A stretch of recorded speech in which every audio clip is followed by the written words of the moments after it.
What was Toni? Okay. This might be salvageable.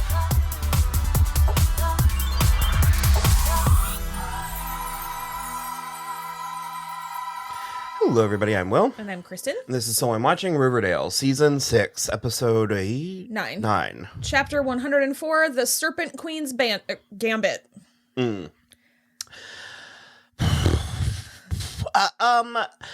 So I really wasn't liking this episode. Mm-hmm. However, by the end, I think things fell a little bit into place for me. I guess somehow, and this is user error, this is my bad, but I guess somehow I wasn't fully on board with the fact that Percival Pickens is magic. Okay. I mean, I knew stuff was going on. Yeah. But it was like, I was just so frustrated with Kevin this whole episode. And then by the end, I was like, oh, Percival's like whispering in his ear. No, 100%. Okay, of course. I have an easier time with that. I just like, let Casey Cott go. Let him go. It's not nice. I want to say give him material, but because that's how they're like this. Because this is a problem that Riverdale does have, where there are points where the plot wears the characters. This episode was entirely plot based, and I just don't prefer that type of storytelling. I prefer character storytelling, and so there was a lot of. We should have some plot, obviously, but like. Oh, but it needs to be motivated by the characters. Exactly. And this is very like you are making your characters be dumb and mean to each other to further the plot. And it's like. Even without the magic, because I'm not only talking about the Percival stuff, the Reggie and Veronica storyline.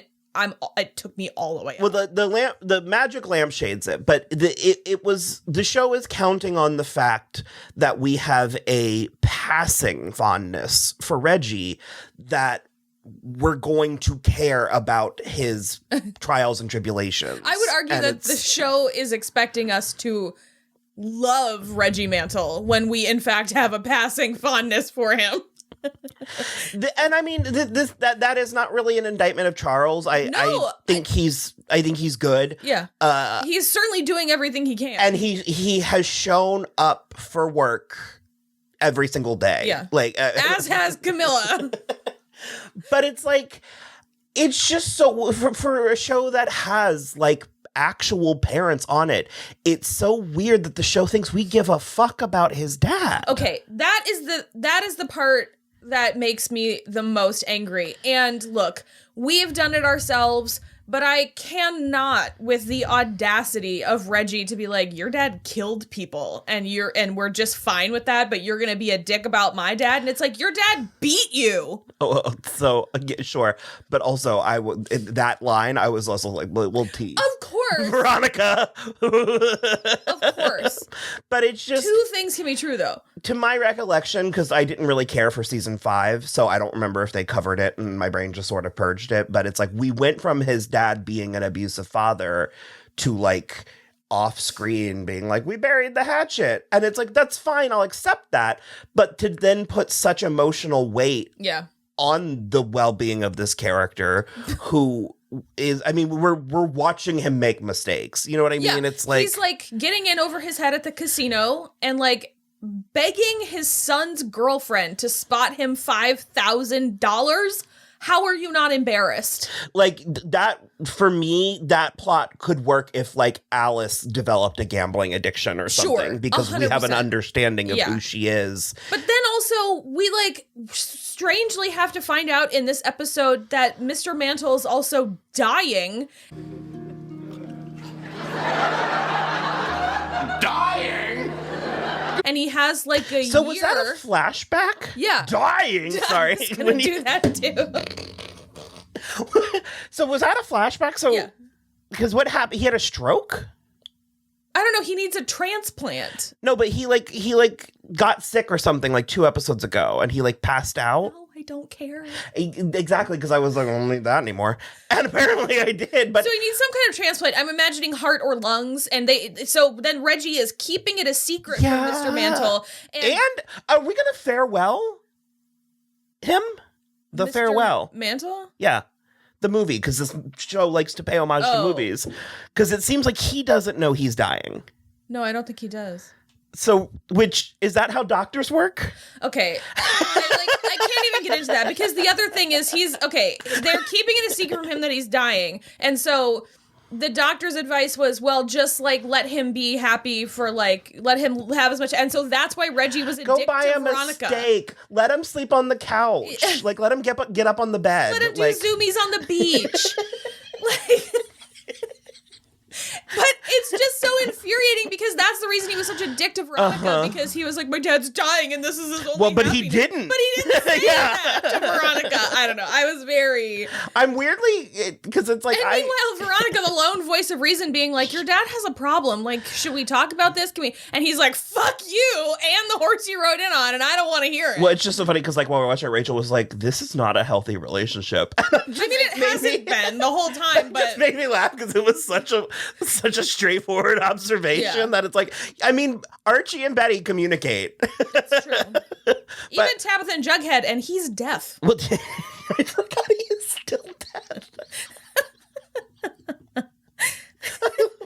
Lampshades. Bring in more lampshades. They're like not doing anything with it.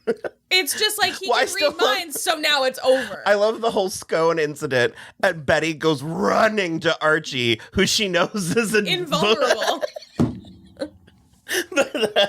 And Archie just is covered in like he smeared it on his face. Like he's Janet from The Good Place who can't eat, so it's or just Cookie like Monster in the Oh my god! Because there's a scene where Archie and Betty and Jughead go to see Veronica, and I was like, oh, do they know her? Because it's like they've met. Oh my god! Well, and it's similarly like and so moving on to Cheryl. I like Abigail in concept. Mm-hmm. I have not liked a thing they've done with her because it's like we went to like our heroes went to Thornhill twice in this episode, and both times I kind of got excited, even though nothing much came of it. Yeah. Because I love like Archie and Cheryl when they have to like work together and stuff.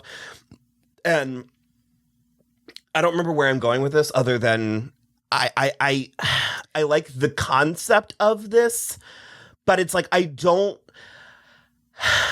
like when the show is engineering reasons for Cheryl to be at odds with them. So for sure that 100%. And also it appears Nana Rose has just totally forgotten that she is the architect of this entire thing. Endeavor. I can't place. I don't understand really what they're doing with Cheryl or Madeline or anything. I mean, aside from making her wear the most incredible clothes. And it was different every single time. This was, so that's like a pet peeve of mine is ugly costumes. Yeah. That's fair. I know, but it's like when like wealthy and or powerful like society women aren't changed, like they need a new outfit every time they walk through a doorway. Yeah. And we get that in spades with Cheryl. So I just sort of, and each sleeve was bigger than the previous. Yeah, I just like this whole thing about like, you are already dead. And I just hate it. I can't even articulate it. It was like really stupid because they like. She's just trying to kill them. Again. And it's like Looney Tunes-esque. Like she's like the Wile E. Coyote. She's like, may as well drop an anvil just to see. Because when she hucked that Molotov cocktail at Archie, I was like, Jesus Christ. And he's unscathed. And although we also didn't get a shot of him with his clothes burning off. it's like Ryan Kelly from Teen Wolf, where the first time or two he was actually naked, but then every time after that he had he's wearing fireproof briefs. But no, so they catch Abigail and then like erect a pyre and then light it and then do a spell. So it was the spell that took out, because I was like, and then went ooh, and she like disappeared, because I was like, what are you're gonna burn Cheryl. I was like, I don't understand what you're doing. So they did were trying to make Abigail leave of her own volition by burning her. So if Abigail didn't, if it didn't work, they were just gonna... Which is why they did the spell. They were gonna over-under. No. Which is why they did the spell, and which put Abigail in the doll, which they then did not burn. So the doll is locked up in Thornhill. So then just do the spell. Like, why did anything need to be lit? I have no idea. Okay. I, like, unfortunately... The theatricality of it is whatever. It looked good with that giant moon. Yeah. But I went down a really rough rabbit hole on YouTube a while ago about, like... Witch burnings? Medieval torture and stuff like that. And so it's like burning somebody at the stake is like a process. Yeah. And it's not as simple as like blowing the fire out. Like the air heats up. Yeah. Like, and so there was part of me where I was like, watching this, and I was like, oh, I need to, no, it's fine. Just the wind blew, and she like, Well, no, I think that was this power of the spell sucked the fire up. So presumably Abigail is in this doll, and it like transmorphified from like a boy doll into like a girl doll. Transmogrified. Sure. With like a little flippy hair. Yeah. It's kind of fun. And then Cheryl lit the candles again.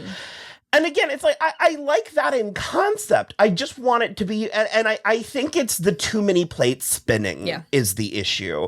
Because we haven't even touched on Toni. Yeah. And again, it's like, I actually really like Toni, this was like a Toni episode. Mm-hmm. And I like Toni a lot, and I like Vanessa Morgan a lot, but I don't always, it's putting a lot on faith that we give a fuck about this baby. And it's like, I mean, I care about the baby in the sense that I understand that babies are like special and need to be protected. Mm-hmm. And in a general sense, people want them. But like, but we only have this baby because Vanessa Morgan was pregnant in real life. And so it's well, and it was Kevin and Fangs's. Yeah, she was going to give it to Kevin and Fangs, and then Kevin fucking fell over and hit his head somehow. I understand that it's Percival's magic that is making Kevin this way, but this is a character assassination if I've ever seen one, and I'm furious about it. There's no excuse why this is the Kevin. Remember when he was friends with Betty? I can't even talk about it. I'm so mad, and now so he's suing for full custody of baby Anthony. Which again, that's another thing that I'm like, in and of itself, that makes sense. Yeah. Well, I mean, whatever. They can talk circles around how they're like an organization, and that is it's a gang. Fucking gang warfare constantly. I just because here's my main issue is like, obviously we have this baby because Vanessa Morgan was pregnant in real life, but that is all well and good. I could handle like a passing comment about baby Anthony every 3 episodes. I don't think we need to have plots based around this fucking I was baby. A little astonished when there was an actual human baby on set, because I was about to be like, I feel like I was going to ask if we have literally ever seen him, and then we did, and I was like, oh.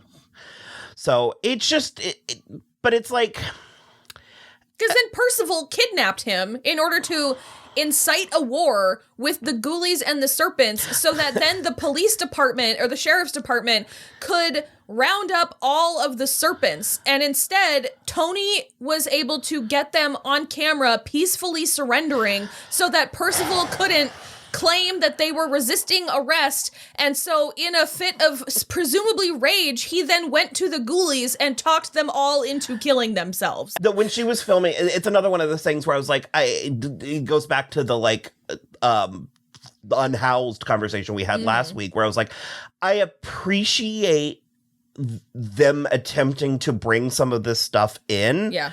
But I think, again, it needs to serve the plot, because this, I just felt the way it went down in this, I was like, this is cheapening what you're talking about. 100%. It's like, that's not what this means. Because there are actual people dying in the world. That can't, having like a, peaceful protest, surrender, videotaping the cops conversation can't equate to the C plot of your CW TV show. Because a magic fancy boy wants your town, I guess. Do it or don't do it. And then because it was almost offensive in a way. That I think Vanessa pulled it off. No, she did. But it's also like, And Percival looked properly thwarted, but also it's like shockingly at the end of this episode, given that he has 1.5 brain cells to rub together, Archie has finally cottoned on that Percival maybe doesn't want to save the town. He wants to destroy it.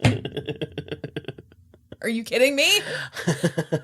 What have you been thinking this whole time? They kicked Toni off the council and elect Percival, and Tabitha is the only one who is like, no, dude, the entire town is voting on this. It's the Tate genes. The Tate genes are the only ones who can think clearly. And also, in my opinion, letting the entire town vote kind of negates the need for this council, no? What is the point of this council? And now, that is actually patented Riverdale to town ordinances and bureaucratic, construct a Byzantine bureaucracy, only to then totally ignore the rules they created. Wipe it off the table the next episode.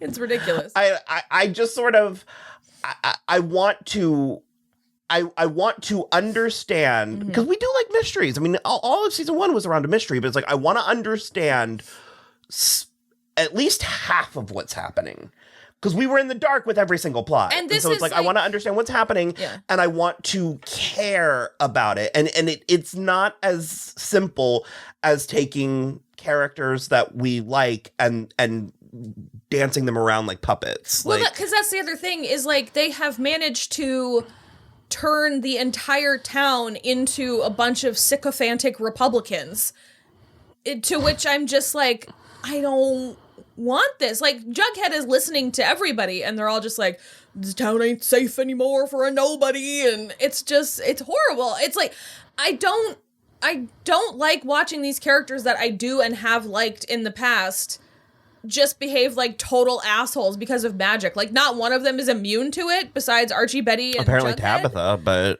and so that's sort of what I'm hoping. That's what I was hoping to build towards. Was I was trying to bring Cheryl and Veronica in somehow into this dream team. Yeah. And it sucks that, again, we've like sidelined like Kevin. I mean, everybody can't be the hero all the time, but it's like we did this with the cult where he was just weirdly too all into the cult. Cult, yeah. And I don't know, maybe like, where's a good Ethel Muggs when we need her, you know? Well, Britta. Britta is doing amazing. Apparently we're going to be dealing. I don't know why I love Britta so much. I just do. No, she's great. And in the preview for next week, there is going to be a spontaneous combustion. And both you and Rachel were like, oh my God, it's Britta. And I was like, I will pull this TV off of the wall. If that's cost $2,000. So have fun. If that is what happens, not on my watch. I'm going to be. It's not furious if it's Britta. You are setting yourself up for disappointment. Why? And if it is, then they're gonna hand wave it away at the end of the. What was Toni? Okay, this might be salvageable. She had that weird deja vu. Was that something we had seen before? Was that Riverdale? I think it was Riverdale. And had we seen that scene? I think so. Was it the La Llorona episode? Oh, I think so. Okay. So we might be. They might pull this off. They might land this. Yeah. It's just. I mean, I'm obviously still watching. It's just this was kind of a miss episode for me after. Well, and that's why I started off where I was like, by the time we ended, I was less. There was like a midway point where I was kind of furious. Yeah. I was like, I hate this. And also, then I was like, oh, okay. They had Tabitha in an excruciatingly ugly wig. I cannot fathom why you would do for only half of the episode to that beautiful Aaron Westbrook. I don't know why. What on earth? Because also, you were totally right. I know that they filmed both of those council scenes on the same day, so they didn't have to get all the people back in the room. However, it made it seem like she had a really nice ponytail in at Pops, and then she went home and 100% redid her entire head of hair. And then went to the emergency immediate town meeting. Sorry, I can't get over it. It was so bad. I'm trying to think. I also weirdly am all in on Twyla. I don't know why. I think because Well, she's the only ghoulie left alive now. And we got Dr. Curdle Jr. again calling Betty. That's what I started. I love that they are like best bitches.